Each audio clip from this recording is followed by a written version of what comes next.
Assalamualaikum, my name is Azrin Najwa, metric number 056090. Our group picked a highly fascinating topic for this awareness view, the 2013 Cameron Highland mudflood. Malaysia was rocked in 2013 by a report of a very devastating natural disaster that happened in Pahang. The natural disaster that happened on October 23, 2013 was a mudflood that struck Bertam Valley, Cameron Highland, Pahang, without any notice, according to the facts documented about the occurrence.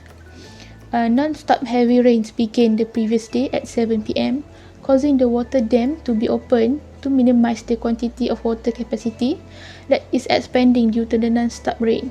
The dam was released 3 times. The first at midnight, the second at 1 a.m. and the third at 2:45 a.m. The breaking of these 3 tiers of water dams resulted in a severe calamity, particularly flash floods. At 1 a.m., flash flood erupted following the discharge of water from the Sultan Abu Bakar Dam in Ringlet, causing the Bertam River waters to surge fast and exit its bank. It is anticipated that around 10 shared dwellings near the river bank were fully demolished, 80 residences were completely destroyed, and 100 cars were damaged as a result of the occurrence. So let's hear what the cause of this incident is in more details from the next presenter. Thank you, Azrin. Assalamualaikum warahmatullahi wabarakatuh. My name is Nurul Najihah binti Ahmad. My metric number is 056092. Okay, I would like to explain about the factors. Okay, the factors for this tragedy have 2 factors, which are human factors and environment factors. Okay, for human factors, first is uncontrolled agricultural activities.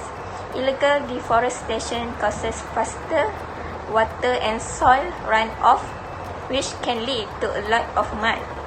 Second, people clearing of land for agriculture.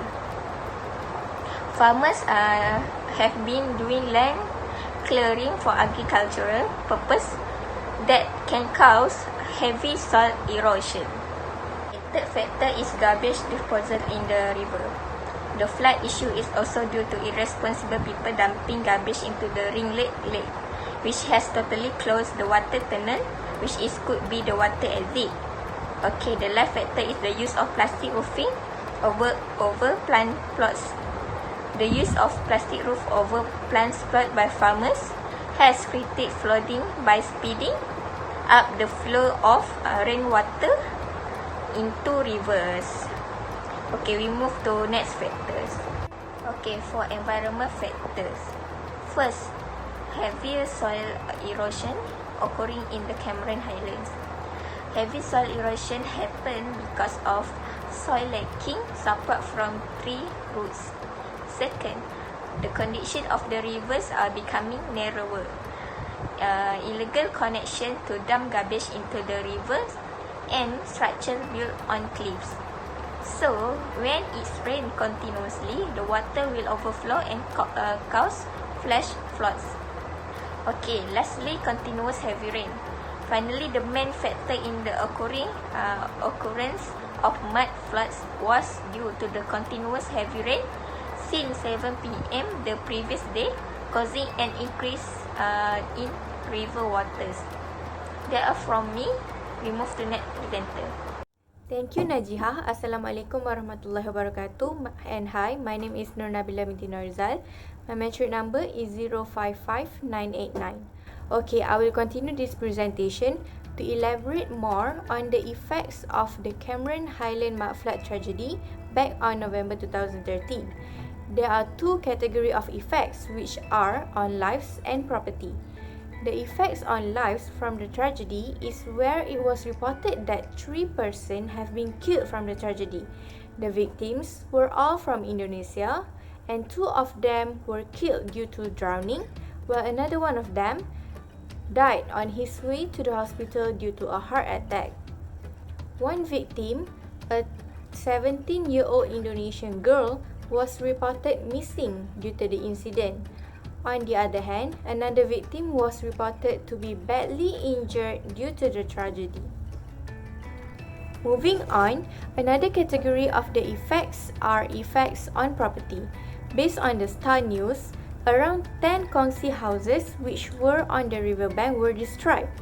Approximately about 80 houses were damaged due to the mud flood tragedy. Some of the houses were even 3 kilometers away but still damaged badly from the tragedy. A total of 100 vehicles which were said to be parked around the Bertam River, which is the incident place, and some places near it has suffered damage, which leads to big losses. Next is the effects on economy. Due to the tragedy on 2013, Cameron Highland had faced some moments of issues where travellers stopped visiting it. This is because travellers are afraid of the tragedy being repeated, and thus caused declined numbers of local visitors and also tourists from other countries such as Singapore, Bangkok, and many more. That's all for the effects. I'll pass this presentation to the next presenter, Aiman. Thank you. Okay, Bismillahirrahmanirrahim.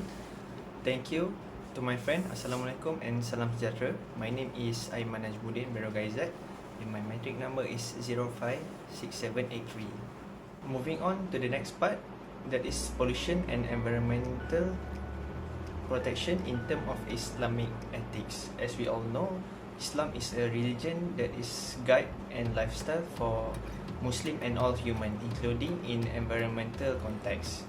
Islam look upon both animal and plant in two ways. First, as living thing with their own right, glorifying Allah and testifying to His power and wisdom. This means that Islam look them up as creature with soul and as evidence of existence of Almighty Allah. Second is as creatures subjected to the service of man and other created things, fulfill vital role in the development in this world, where they also function as resources for other living things. So Islam forbid wasting resources and destroying the environment. This can be seen when Prophet Muhammad SAW ordered the Muslim not to cut tree during the war except for resources purpose. In Cameron Highland context, mud flood happened because of uncontrolled agriculture and human activity that leading to natural disaster. Next is Islam has established the importance of making the environment safe for people to use from any act of corruption. The place most frequently visited by people are like public road, water resources and area of staying. Therefore, Islam warned against polluting them in particular because that will harm people on one hand, because the place were indispensable them in the future. As we can see, Cameron Highland economy was poorly affected because the previous facilities like road and house cannot operate normally. So lastly, Islam consider water as essential element of life. The water supply in Cameron Highland was polluted by pesticides for agriculture activity. Referring to Surah An-Nabiyah, Allah say that we have made water for every living things, which means the water is for all living things, including plant and animal. So in conclusion, aside from the Cameron Highland context, the natural disaster has different factors and effect in other countries based on the climax, geography and culture. But by developing awareness, we can make changes for our mother nature together. That's all from us. Thank you.